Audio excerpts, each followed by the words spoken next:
우리 지난 2시간을 통하여서 그러나 너희는 하고 하나님의 백성을 부르시기까지 하나님의 어떠한 열심이 있었고 부름 받은 백성까지 포함해서 이 땅 위의 모든 사람들은 선하고 착한 하나님의 기준에 합한 그런 의인이 단 한 사람도 없음을 우리가 확인하였습니다.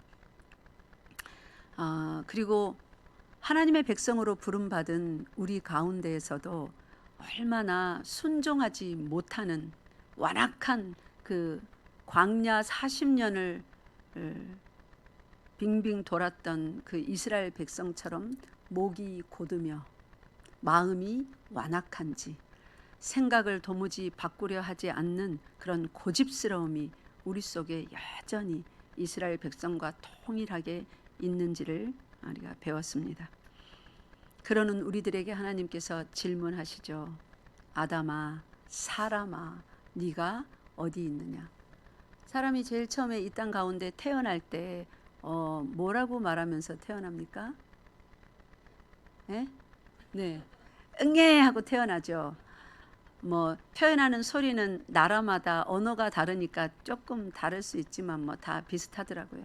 어쨌든지 우리가 응애 하고 태어납니다. 그게 무슨 뜻일까요? 자기의 존재를 표현하는 겁니다. I am 이에요. 내가 여기 있다라는 거예요. 내가 여기 있다 해서 사람은 모두 태어날 때 자기 자신으로 태어나서 이제 자라면서 자기 내면에서 자기의 소리를 듣습니다. 뭐라고 듣냐면 야, 너 그렇게 하면 손해봐. 조금 더 큰 걸 가져야지.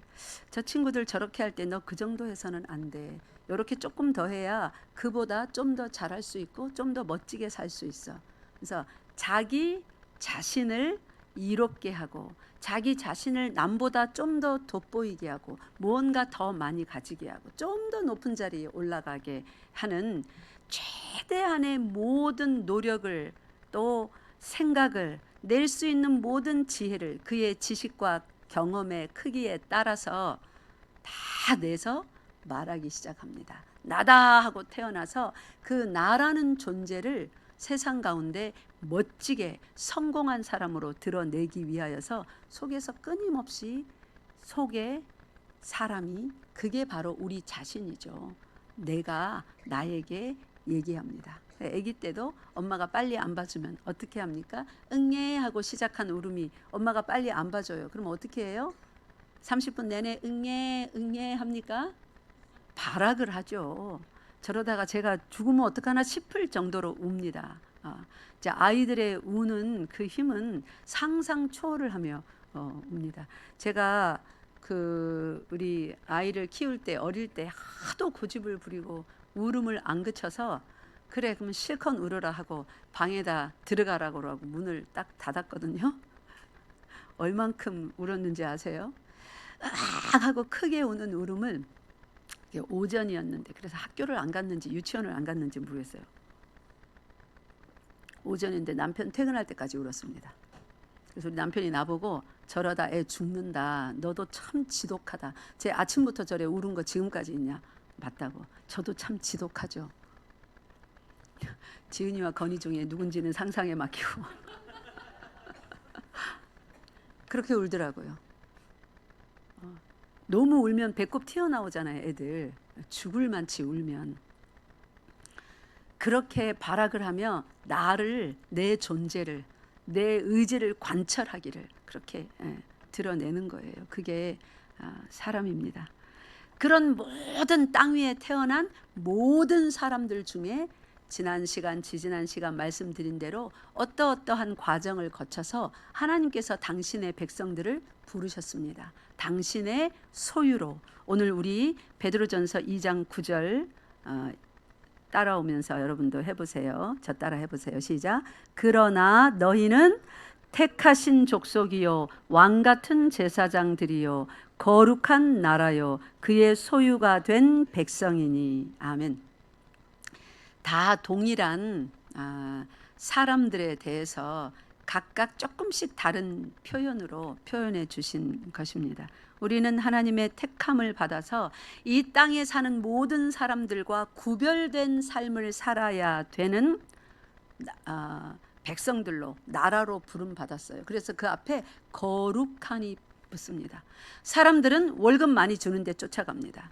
거룩한 백성으로 부름 받은 사람들은 하나님 중심, 성경 중심, 교회 중심의 신앙 생활을 하고자 몸부림쳐야 됩니다. 돈과 싸워야 되고, 좀 더 높은 명예와 싸워야 되고, 좀 더 편리한 환경과 싸워야 되고, 그것을 붙잡지 아니하고 하나님을 붙잡으려. 어디서나 신앙생활 하면 되지 않습니까? 맞죠? 그런데 그게 훈련이 안 되면 어디서나 그렇게 편리한 신앙생활에 빠져듭니다. 그 사람은 신앙이 자라지 않습니다. 자기를 희생하지 않습니다. 항상 하나님의 일과 내 일이 겹치면 내 일이 우선입니다. 이거 해결해 놓고 그 다음에 하나님. 하나님은 사랑의 하나님이십니까? 사랑의 하나님이시기 때문에 그런 거를 그냥 놔두지 않습니다. 그건 망하는 길이거든요. 그래서 우리가 거룩한 나라라는 건 우리의 생활 방식이 세상 사람들이 추구하는 것과 완전히 달라야 된다는 거예요. 그의 소유라고 합니다. 세상의 소유가 아닙니다. 회사의 소유가 아닙니다. 어떤 단체의 소유가 아닙니다. 하나님의 소유이고 말씀의 소유들입니다. 그래서 이런 사람들을 하나님이 우리를 택하셔서 불러서 당신의 소유를 삼으셨습니다. 근데 아무도 순종하지를 않았죠. 그럴 때 하나님의 열심이 어느 정도냐면 에스겔서, 우리 이사야서 배웠습니다. 그죠? 그들을 전부 다 기근과 전염병과 전쟁 가운데 재앙을 내리셔서 고통 속에 들어가게 합니다. 그러면서 그런 고통이 임하는 이유를 이미 신명기에서, 모세 오경에서 다 밝혀주시고 그러한 고통 중에 하나님을 깨달아 알기를 원하였습니다. 이스라엘 백성들이 드디어 바벨론으로 전부 다 포로살이 가서 하나님을 깨달아 알았어요. 약속대로 70년 만에 다시 본국으로 귀환하게 해주셨습니다. 그것도 말도 안 나게 이방 왕 페르시아 바사라는 나라의 초대 왕인 고레스 왕의 명령으로 이스라엘 독립군을 조직해서 힘을 길러서 탈출한 게 아닙니다. 이방 왕이 자기 나라의 재산인데 그 사람들이 있으면 노예로 부려먹을 수 있지 않습니까? 그들의 모든 재산은 그 이방 나라의, 그 나라의 재산 아닙니까? 그런데 다 가지고 돌아가라 합니다. 너희들이 성전 짓는 데 필요하면 내가 국고를 내어서 줄 터이니 신청하라 합니다. 청구하라 합니다. 그렇게까지 말하면서 이 이방 왕이 다 이스라엘 백성을 자기 본국으로 돌려보냅니다. 이거는 엄청난 기적이죠. 하나님의 간섭하심이 없이는 일어날 수 없는 일입니다. 그러면 일이 이쯤되어서 자기들이 본국으로 돌아왔으면 이제 어떻게 살아야 돼요? 성전 다시 다 재건하고 하나님의 말씀대로 정말로 하나님이 살아계시는구나 하고 두려워 떨면서 살아야 됩니다. 그죠? 근데 어떻게 살았는지, 자, 오늘 스가랴 보세요. 하나님이 스가랴 선지자를 일으켜서 그들에게 다시 말씀을 해야만 했어요. 스가랴 선지자는 어디서 태어났냐면 이스라엘 백성이 바벨론으로 다 포로로 잡혀갔을 때 바벨론에서 태어난 이스라엘 사람입니다. 그러니까 자기 나라의 땅을 한 번도 밟아보지 못하고 이방 땅에서 태어나서 하나님을 섬기며 이스라엘 민족의 정체성을 가지고 살았으니까 그 삶이 굉장히 힘들었을 겁니다. 그죠? 그러나 부모들이 그 신앙을 전해줬고 하나님의 말씀을, 회당이라는 것을 세워서 가르쳤습니다. 그 스가랴는 그래서 거기서 그렇게 이제 자라서 이스라엘 백성이 본국으로 귀환할 때 그도 옵니다. 와서 즉각 사역한 것이 아니라 16년 동안은 사역하지 않고 뭐 여러 가지 이제 이스라엘 백성들이 그 당시 단체로 하던 일에 인벌브되어서 일을 같이 하면서 자기의 삶을 살았습니다. 그런데 본국으로 귀환한 지 한 16년쯤 되니까 하나님이 다시 진노하시며 개입해야 되는 한 가지 일이 발생한 겁니다. 돌아와서 이스라엘 백성들이 처음으로 한 일이 뭐래요? 성전 재건입니다. 그죠? 그런데 재건하다가 약간의 어려움들이 있었어요. 사마리아 사람들이 그 이방 여러 주변의 사람들과 결탁하여서 조직적으로 이들이 성전 건축하는 것을 방해하는 겁니다. 목숨을 위협하기도 하고 재물을 약탈해 가기도 하고 그러면서 짓는 것을 막 방해하니까 이들이 너무 힘들다. 지금은 말고 나중에 언젠가 사정이 괜찮아지면 하자 하고 이렇게 내려놓습니다. 예배 딱 시작하면 말씀 시작하면 눈을 감는 것이 습관이 된 분들이 있습니다. 이 두 분이 있어요. 말씀 시작하면 눈 감는 습관 굉장히 위험합니다. 열방교회는 졸지 않기로 유명한데 말씀 시작하면 눈 감는 습관 붙이신 분 어째든지 눈을 뜨시기 바랍니다. 싸우셔야 돼요. 눈 감지 마세요. 어떤 일이 발생해서 이제 성전 재건하는 것을 힘들다, 상황이 이만저만하니 나중에 하자 이러면서 멈추게 됐어요. 얼마 정도 멈췄을까요? 성전 재건의 일이 1년, 2년, 3년, 7년, 10년, 15년, 16년 그렇게 오랫동안 멈추고 있었습니다. 우리 교회 역사가 14년인데 우리 교회 역사보다도 더 오래 멈추고 있었죠. 성전 재건을 안 하자 하나님이 보실 때 그들은 뭐라고 하면서 성전 재건을 멈췄습니까? 상황이 여의치 않다. 방해가 너무 극심하다. 말하자면 오늘날 우리가 신앙생활을 하면서 이러저러한 모습으로 예배 드리는 일을 게을리하는 거예요. 예배 드리는 일이 바로 우리의 몸이 하나님의 성전이라고 하지 않습니까? 성전을 날마다 견고하게 깨끗하게 청결하게 지어가는 일입니다. 여러분, 예배를 몇 번만 빠져보세요. 주일만 지키면 될 것 같죠. 주일 성수하면. 왜 주중 예배를 만들었겠습니까? 그래갖고 안 된다는 것이 기독교 역사 가운데 증명이 되었기 때문에 우리의 생각과 마음이 세상 속에서 얼마나 쉽게 흐트러지고 우리의 의지가 약한지, 우리가 아무리 의지를 내어도 이 사단이 가만두지 않습니다. 속입니다. 광명의 천사로 위장하여서 너는 너무 힘들어. 너는 야간을 하니까. 너의 사정은 이러니까. 너는 그렇게 매주 시험을 치니까. 뭐 여러 가지로. 너는 어린 아이들이 있으니까. 뭐 연로하신 부모가 있으니까. 그래서 우리 천국 안 갈 겁니까? 그런 환경 때문에? 아니죠. 여러 가지로 우리를 속이면서 괜찮다, 괜찮다. 주일 성수하는 것만으로도 대단하다까지 갑니다. 그런 마음이 속에서 자꾸 일어나고 여러분 그런 소리를 들으면 어떻게 할까요? 주일날 와서 짜증냅니다. 일이 많니 적니. 간신히 주일 성수하는데 짜증을 냅니다. 그런데 열심히 하면 할수록 그런 모든 불평이 짜증이 줄어듭니다. 여러분 해보세요. 근데 이 이스라엘 백성들이 그 크신 은혜로 귀환을 하여서 본토에서 살면서 성전 재건의 명을 받아 재건을 하는데 좀 방해가 있다고 하여서, 방해가 있기로서니 남의 땅 바벨론에 사는 것보다 힘들겠습니까? 방해가 있기로서니 나라 전체가 멸망할 그 시드기야 왕, 여호아스 왕 그 당시처럼 힘들겠습니까? 방해가 아무리 있다 손쳐도 그들이 겪어왔던 그 고통스러운 시절보다는 힘들지 않습니다. 맞습니까? 아멘입니까? 네. 그때는 자녀들이, 남편이, 아내가 끌려가서 겁탈을 당하고 목베임을 당하여 죽고, 시드기야 왕 보세요. 자기의 아들들이 자기 눈앞에서 목베임 방에서 다 죽고 자기 눈알도 뽑혀서 쇠사슬에 묶여서 바벨론 땅으로 끌려가지 않습니까? 이것이 그들의 고통이었습니다. 그런데 본토로 귀환해서 성전을 재건하는데 힘들다 하면서 16년을 내몰라라 하고 던져두고 살면서 어떤 일이 벌어집니까? 이방인들과 교제하고 이방인들과 결혼하고 제사를 드리는데 손엉터리 예물들, 열터리 예물들, 눈먼 거, 저는 거 간신히 점만 찍는 거죠.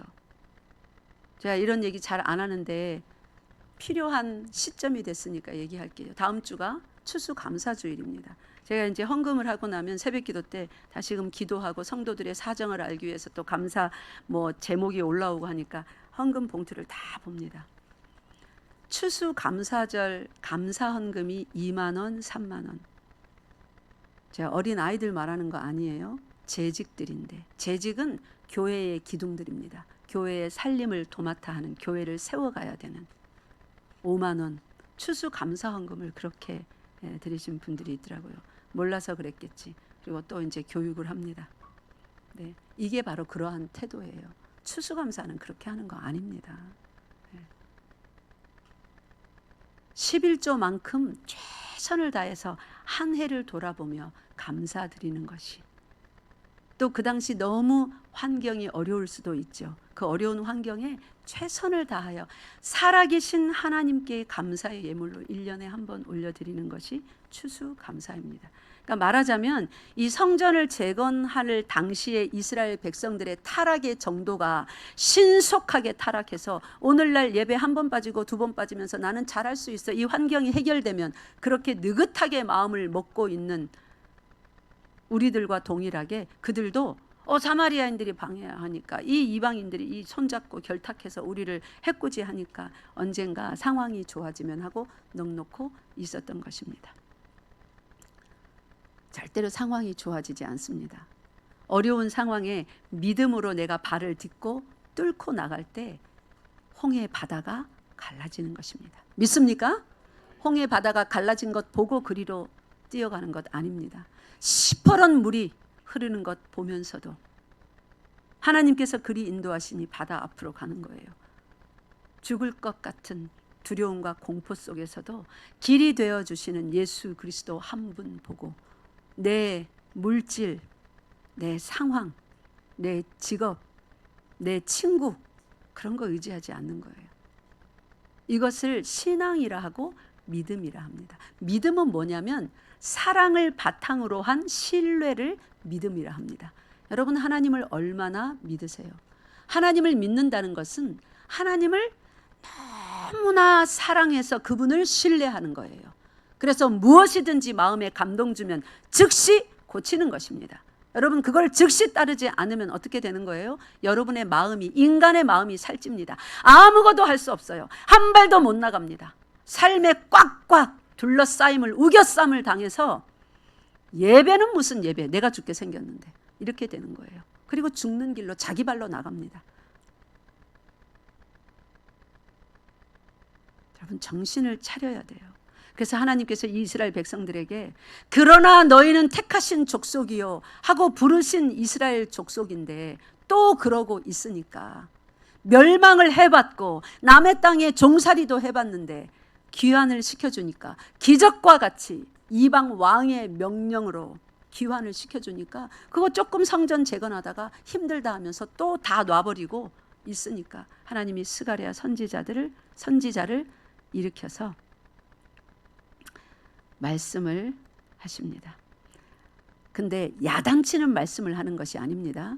하나님의 열심을 다시 한번 표명하십니다. 너희들이 그렇게 손 놓고 있으면, 힘들어서 피곤해서 위험이 있어서 그러고 있으면 내가 가만히 그렇구나 하고 놔둘 것 같으냐?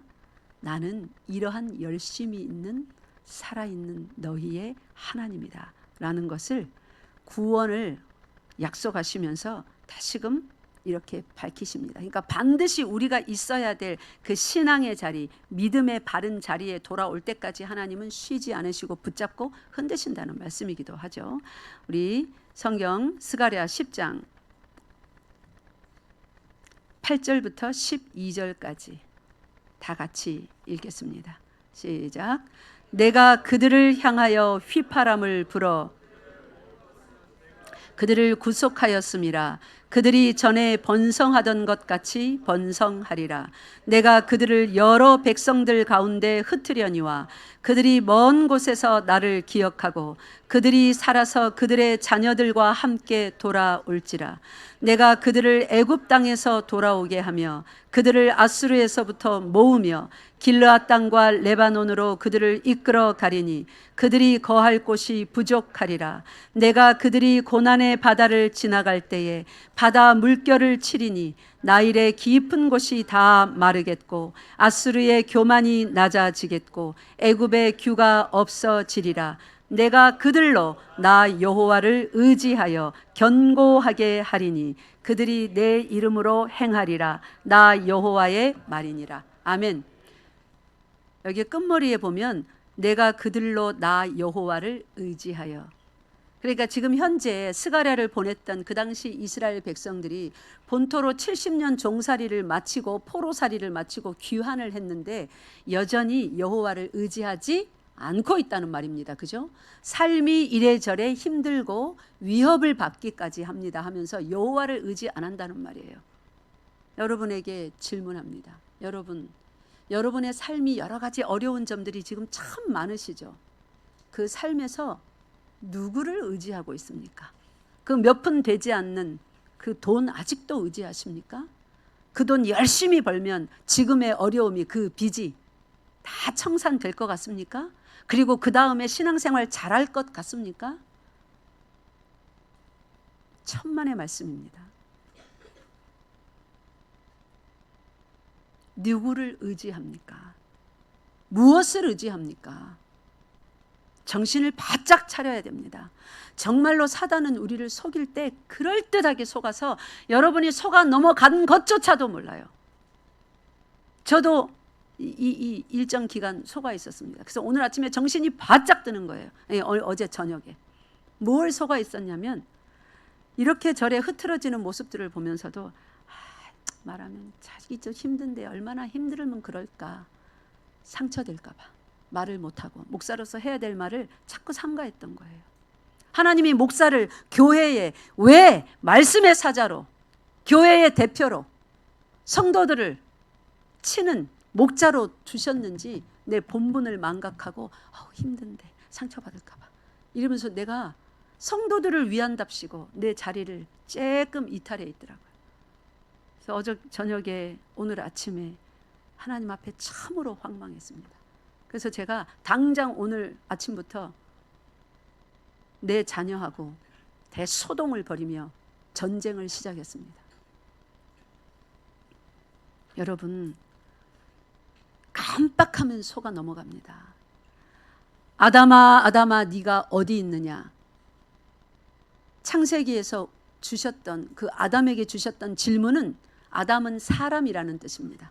흙으로 만들어진 우리 모든 사람에게 우리 평생에 주시는 질문입니다. 네가 어디 있느냐. 여러분, 사랑하는 성도 여러분, 도대체 지금 당신의 주소는 어디입니까?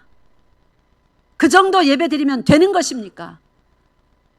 그만큼 봉사하면서 계속 힘들다 어렵다 맨날 내려놓니 뭐 올려놓니 되는 것입니까? 하나님 앞에 서약하고 받았던 그 책임을 다해야 되는 그런 것은 어디 있습니까? 하나님이 직접 나타나지 않으니 없는 것 같습니까? 언제까지 괜찮다 계속 놔둘 것 같습니까? 하나님의 자비로우심과 사랑 많으심을 이용하는 자가 되면 안 되죠. 그걸 이용하면 안 되죠. 죄 많은 곳에 은혜가 더한다고? 그러면 죄를 많이 지을수록 은혜 더 많이 받겠네. 미련하고 어리석은 그들처럼 행하면 안 되죠. 왜 죄를 쌓아갑니까? 그 죄를 오랫동안 참아주시고 용서하시면서 자비로 바라보시고 돌아오기를 원하며 네가 어디 있느냐. 계속 지금 제가 이 질문을 설교 시간마다 지금 몇 주를 반복합니까? 왜 그 자리에서 일어나지 않는 것입니까? 돌이키지 않는 것입니까? 도대체 어디서 누구랑 노는 것입니까? 왜 자꾸만 가인의 대답을 반복하는 거예요? 내가 내 형제를 지키는 자입니까? 우리는 형제 자매를 지키는 자로, 돌보는 자로 부름을 받았습니다. 배신자였던 베드로에게 찾아와서 네가 나를 사랑하느냐 하신 다음에 예수님이 뭐라고 그러셨어요? 3번을. 내 양을 먹이라. 내 양을 치라. 내 양을 먹이라. 그 말은 너의 형제 자매를 돌보라는 말이에요. 배신하고 돌아섰던 베드로에게 다시 찾아와 그분의 사랑을 보이시면서 형제를 돌보라고 그러는데 아직까지도 우리는 가인의 대답을 반복하고 있습니다. 나도 힘들어 죽겠는데 내가 뭐 형제를 지키는 자입니까? 우리는 형제 자매를 지키는 자로 부름 받았습니다.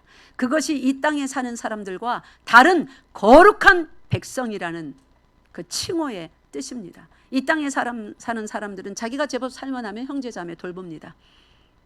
자기가 죽게 생겼으면 형제자매 돌봅니까? 안 돌보죠, 당연히. 야, 내 코가 석자다. 그게 이 땅의 이치입니다. 하나님 나라는 그렇지 않습니다. 내 코가 석자라도 내가 마음이 무너져 내렸어도 우는 형제 보면 거기 가야 돼요. 그리고 끌어안고 주님 앞에서 같이 울어주는 거예요. 내가 내 형제를 돌보는 지키는 자입니까? 그런 말 하면 안 됩니다. 그거는 세상으로 가버린 가인의 말입니다. 세상 사람들의 말입니다. 하나님의 자녀들은 그렇게 말하지 않습니다. 예수님처럼 해야 됩니다. 내 원대로 마옵시고 아버지의 원대로 하옵소서. 그리고 날마다 십자가를 지고, 날마다 십자가 지는 게 뭐예요? 날마다 형제 자매를 위하여서 나를 희생하고 나를 삼가하고 절제할 줄 알아야 되는 거예요. 내가 나를 위하는 것은 그렇게 힘들지 않아요. 사실 십자가 지는 고통이 아닙니다. 아무리 밤새워 내가 나를 위하고자 시험 합격해야 되니까 밤새워 공부를 해도 그게 뭐 그런 십자가 지는 고통입니까? 날마다 십자가를 지라는 그 십자가의 의미는 내가 다른 사람을 위하여서 희생하고 고통받을 때, 그게 십자가죠. 내가 나 때문에 돈 벌고 공부하고 그게 무슨 십자가예요? 그건 노력이죠. 그런 고통스러운 게 아니에요. 그냥 좀 힘든 것뿐이에요. 근데 십자가는 처참한 고통입니다. 견딜 수 없는. 예수님이 날마다 십자가 지고 자기 자신을 부인하라잖아요. 그런 사람이 제자이고 그들만 천국 가는 것입니다. 다시 오늘 본문으로 옵시다. 그러나 너희는 택하신 족속이요 왕 같은 제사장들이요 거룩한 나라요 그의 소유가 된 백성이니. 이 사람들의 삶은 먼저 그의 나라와 의를 구하라. 그리하면 이 모든 것을 너희에게 더하시리라 하는 그 법칙이 적용되는 사람들입니다. 믿습니까? 네. 돈이 없어서 나는 이거 안 돼.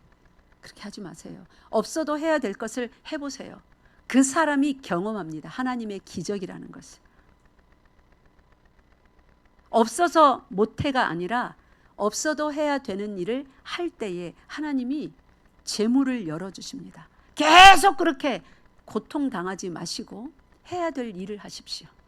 해야 될 예배를 드리고 도와야 될 자를 돕고 드려야 될 예물을 드리고, 그렇게 하면서 하늘 창고가 여러분을 향하여 어떻게 열리는지 지켜보세요. 하나님이 11조에 대해서도 그랬잖아요. 온전한 11조를 창고에 드리고 하나님께서 흔들어 차고 넘치도록 붙나 안 붙나 지켜보래잖아요. 내가 어떻게 하는가 봐라. 그러나 너희는 하고 부르신 이 여기 모인 우리들은 어떤 백성들이냐면 영원한 나라가 예정이 되어 있는 백성들입니다. 이 영원한 나라를 조금 더 여러분에게 실감나게 전해드리기 위하여서 제가 책을 한 권 갖고 와서 읽어드릴게요. 이 책은 스웨덴볼이라고 하는 그 아이작 뉴턴 있죠. 만류인력의 법칙을 발견한 그 뉴턴과 동시대에 활동하던 과학자인데 뉴턴보다 훨씬 칭송을 받았던 사람이에요. 그 당시에. 그런데 이 사람은 왜 지금 그렇게 이름이 뉴턴만큼 안 알려졌냐? 이 사람을 하나님이 차출하셨어요. 이 유명한 과학자를 하나님의 영계를 27년간 드나들었어요. 이 땅에 사는 동안 수시로 드나들면서. 그래서 과학자로서 하늘의 모습들 그리고 지옥을 보고 쓰게 하셨습니다. 기록으로 남기게 하셨습니다. 그래서 이제 그 사람은 과학자가 아니라 영계의 일을 전하는 그 길에 들어섰기 때문에 과학계에서는 그 이름이 많이 알려지지 않았어요. 그러나 아마 과학에 취미 있어서 많이 공부하시는 분들은 스웨덴볼이라는 이 위대한 과학자 이름 한 번쯤을 들어봤을 거예요. 제가 이분이 천국 체험을 하고 이제 우리가 갈 나라입니다. 그래서 여러분이 이 땅에 사는 동안 거룩한 백성으로서 이 땅의 법칙대로 살지 마시고 제가 지금껏 말씀드린 하늘에 속한 사람으로서 성경의 법칙대로 삶을 사시라고, 그러는데 조금이 도움이 되었으면, 위로가 되고 힘이 되었으면 해서 실제 우리와 똑같은 이 땅에서 살고 이제 솟아나서 하나님 품에 안긴 이 과학자이자 진실한 하나님의 사람, 영의 사람의 이 기록을 좀 읽어 드릴게요. 이제 우리 이 사람이 자기가 사람이 죽는 것은 이 속에 있는 영과 이 흙으로 만들어져서 이 물질인 이 육신이 분리되는 걸 죽음이라고 하지 않습니까? 그죠? 그것에 대해서 이제 먼저 기록한 부분입니다. 그렇다면 영체는 과연 무엇일까? 우리가 나라고 하는 것은 사실은 영체를 말하는 것이다. 육신에는 생명이 없다. 육신은 영체의 그릇이요 도구일 뿐이다. 창세기 2장에 보면 하나님이 땅의 흙으로 뭘 만들어요? 사람을 만들어요. 거기는 생명이 없었습니다. 그냥 흙 인형이에요. 근데 하나님이 호흡을 코끝에 불어넣자 거기에 생기가 들어가서 생명이 됩니다. 그러니까 이 말이 분명한 거예요. 이 육체는 내가 아니에요. 그릇일 뿐이에요. 지금 땅 위에 사는 모든 인간들은 자신들이 육신으로 살고 있다고 생각하지만 우리가 이렇게 육신을 입고 사니까 이게 난 줄 알아요. 이 육신으로 지금 살고 있는 줄 알아요. 이거는 내가 아닙니다. 육신으로 살고 있다고 생각하지만 사실 육신을 살게 하는 주인은 그 육신 안에 거하는 뭐예요? 영. 근데 여기서는 영체라고 했어요. 왜 체라고 했냐면 우리 몸이라고 하잖아요. 우리 이거를. 근데 몸 하면 사람들이 이 겉모습 이것만 몸이라고 자꾸 인식하기 때문에 그래서 너희 몸을 하나님께 거룩한 산 제물로 올려드리라 할 때 요 몸만 여기다 갖다 놓는 거예요. 생각은 마음은 저 딴 데 헤매고 있으면서 예배 마치고 뭐 해야지 이런 계획하면서 그거 저 몸을 산 제물로 올려드린 거 아닙니다. 껍데기만 갖다 놓은 거예요. 그래서 몸을 올려드리라 할 때 몸은 두 파트예요. 안에 있는 영도 몸이고 겉에 있는 이것도 몸이고 영원히 사는 몸과 죽는 소멸하는 몸 이 두 파트인 거예요. 지금 그것을 말하고 있는 것입니다. 그래서 영을 영체라고 그렇게 표현을 했어요.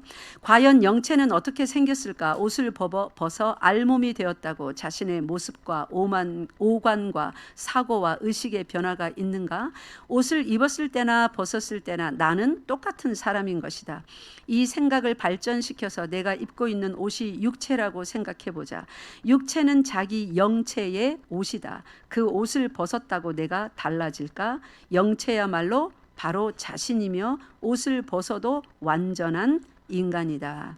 다만 자연계에서 영계로 거처를 옮겨 사는 것뿐이다. 조금 건너뛰어서요. 다만 육신을 입고 있을 때는 육신이 물질이기 때문에 영체에 부담이 된다. 이렇게 제한이 많다는 거죠. 이게 물질이라서 영은 제한 없이 다닐 수 있으나 물질이 아니라 영적 재료로 만들어진 영체는 육신보다 더 완벽하다. 육체를 벗음으로써 두뇌는 수십 배 더 명석해지고 오관은 육신으로 있을 때보다 훨씬 더 정확하고 예민해진다. 그리고 육신이 없는 영체는 영적 능력을 행사한다. 영체는 시간과 공간을 느끼지 않는다. 영체의 이동 속도는 빛의 속도보다 빠른 생각의 속도이다. 그래서 수천억 마일리 멀리 있는 영계도 생각의 속도로 이동하고 왕래한다. 영인들의 대화는 생각의 대화이다. 상대방이 무엇을 생각하면 서로 그 생각을 읽는다. 이것을 상념의 대화 또는 텔레파시라고 한다. 스웨덴 보리는 영계에 들어가면 그곳에 있는 태고적 사람들과는 물론 세계 각지에서 온 모든 영인들과 언어의 장벽 없이 자유자재로 대화할 수 있었다. 그래서 스웨덴 볼이라는 사람, 스웨덴 사람인데 이 천국에 가서 각양 사람들과 언어의 제약 없이 그렇게 말을 할 수 있었다고 합니다. 그래서 우리가 이 육신을 벗고 나면 수십 배 우리의 지식, 지혜, 어떤 능력 이런 것이 수십 배에 달한대요. 뭐 예수님의 그 육신을 이제 봤죠. 이 몸인데 흙으로 만든 물질로 된 육신이 아니기 때문에 우리의 영을 담고서도 영이 움직이는 것과 똑같이 시 공간을 초월하여서 이제 살게 되는 그런 육신을 우리가 봤습니다. 그 다음에 스웨덴 보리는 덧붙여 자신의 체험을 읽기에 앞서 다음의 원칙을 머리와 가슴에 새겨야 한다고 강조한다. 첫째, 영계는 존재할 뿐만 아니라 창조주께서 창조하신 것이다. 태초부터 지구에 왔다 간 모든 사람은 단 한 사람도 소멸되지 않고 모두 영계에서 살고 있다. 지금이 한 70억 인구 됩니까? 이 70억 인구가 앞으로 100년 내에 다 사라지겠죠. 그죠? 지금 1살짜리 아이도 100년 내에 다 사라집니다. 그죠? 그 다음에는요, 또 70억이 생기겠죠. 더 많은 80억이 생길 수도 있죠. 이런 식으로 수십억의 인구들이 태초부터 지금까지 왔다 가고 왔다 가고 왔다 가서 어우, 이 포화 상태 아닐까? 그렇지 않답니다. 단 한 사람도 소멸된 사람이 영이 없다고 합니다.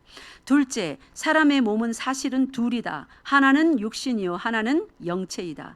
땅 위에서의 육신 속에 영체가 거주하고 있으며 생명은 모두 영체 쪽에 있다. 육신은 영체의 도구일 뿐이다. 셋째, 사람이 지상에서 죽으면 자연히 영체는 육신으로부터 분리된다. 그것을 체외 이탈이라고 하며 세상에서는 사망이라 말한다. 그러나 사람은 결코 죽지 않는다. 죽는 것은 육신뿐이요, 영체는 영계로 이동해 영생하게 된다. 그래서 영계로 이동해서 영생하는데 예수님을 믿은 영혼은 어디로 갑니까? 천국으로 가서 영생합니다. 믿지 않은 불신자들은요, 지옥으로 가서 거기서 영원히 고통과 절망과 공포 속에 삽니다. 그 다음에 여러분, 사람이 죽는 임종의 순간 있죠. 제가 읽었던 책 중에 이 스베덴 볼이라는 과학자이자 영의 사람이었던 이분이 기록한 것이 가장 실감 났습니다. 그리고 제가 이제 이해가 됐습니다. 사람의 죽는 순간 그 장면에 대해서. 그래서 여러분 읽어드릴게요. 상당히 제가 우리 성경 구절도 읽을 건데 성경적으로도 근거가 있는 말씀입니다. 과연 임종은 어떻게 진행되는 것일까? 사람이 죽음을 맞이하는 형태는 천태만상이다.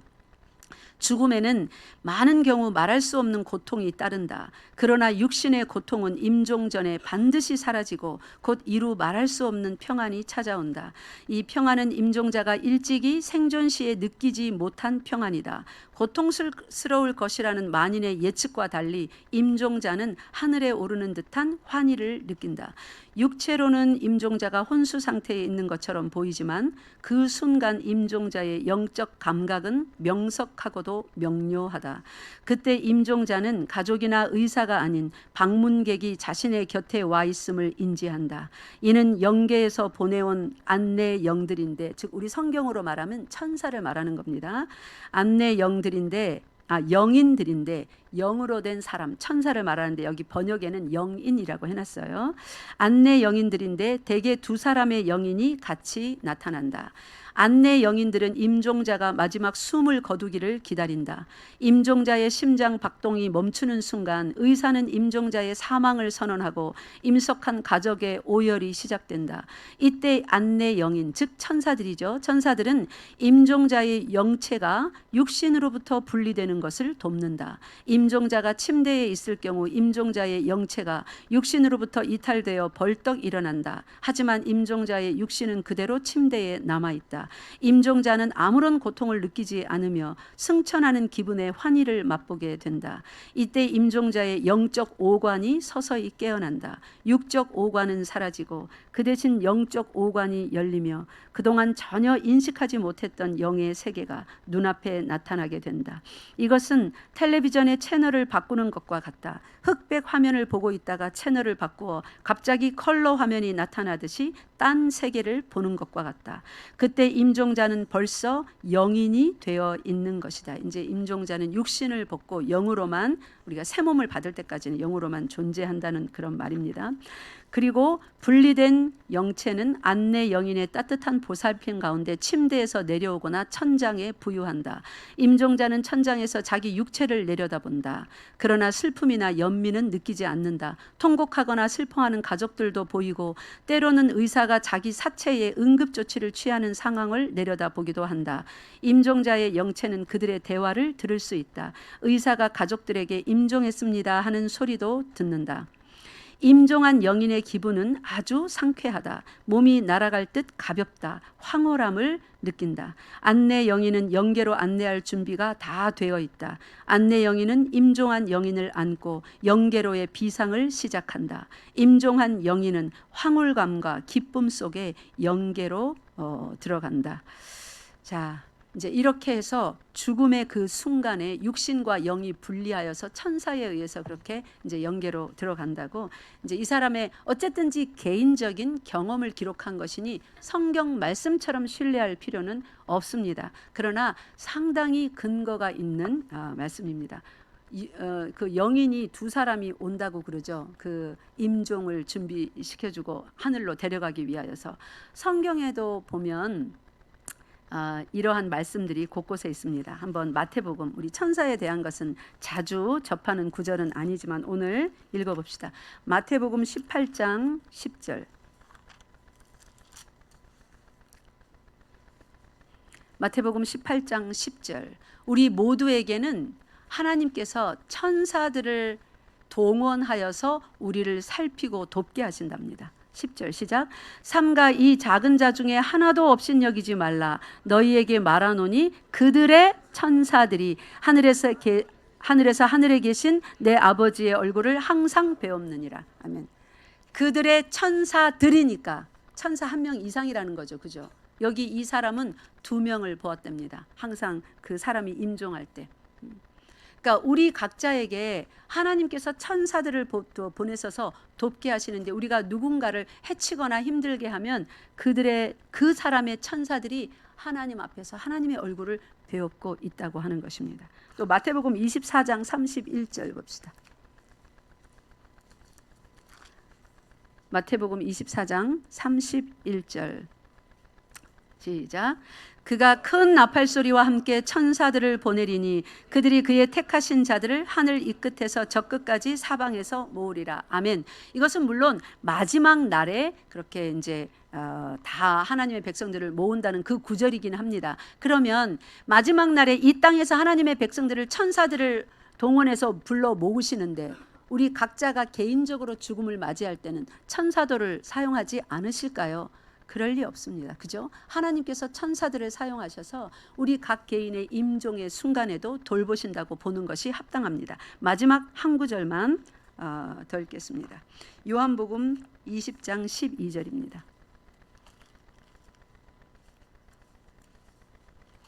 요한복음 20장 12절입니다. 예수 그리스도의 무덤에서 있었던 일입니다. 시작. 흰옷 입은 2 천사가 예수의 시체에 뉘었던 곳에 하나는 머리편에 하나는 발편에 앉았더라. 부활을 위하여서만 하늘에서 잠깐 내려왔을까요? 저는 아니라고 봅니다.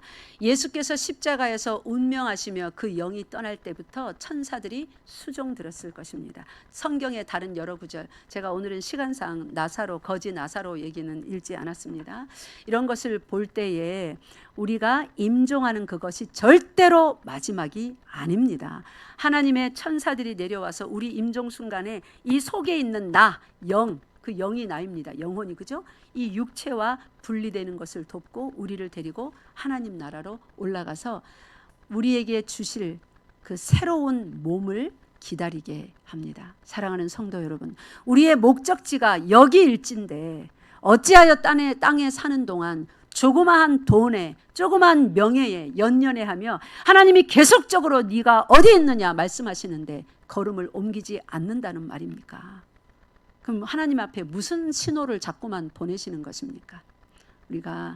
우리 자신도 씨름하고, 여러분 청년 학생들, 여러분 스스로 씨름하고, 부모와 자식 간에 씨름하며 정결한 믿음, 그러나 너희는 하고 색다른 이 땅의 사람들이 이해하지 못하는 종류의 삶을 우리에게 명령하셨습니다.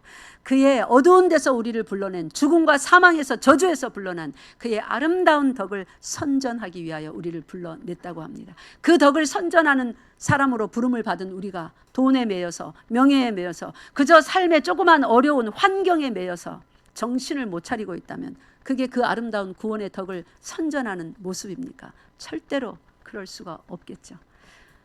그래서 오늘 말씀을 전하는 중에 하나님께서 여러분 각자 심령에 또 각양 말씀으로 은혜를 주셨음을 믿습니다. 하나님의 음성, 네가 어디 있느냐 하는 그 음성 깊이 묵상하시고 모두 다 서야 될 자리에 반드시 서게 되는 한 주간 되시기 바랍니다. 기도하겠습니다. 아바 아버지, 참 감사합니다. 우리에게 주신 귀한 사명과 거룩한 삶, 이 삶 하나님 앞에서 잘 살아가게 하여 주시옵소서. 성령 하나님, 힘을 주시옵시고 지혜를 주시옵소서. 우리 주 예수 그리스도 이름으로 기도드리옵나이다. 아멘.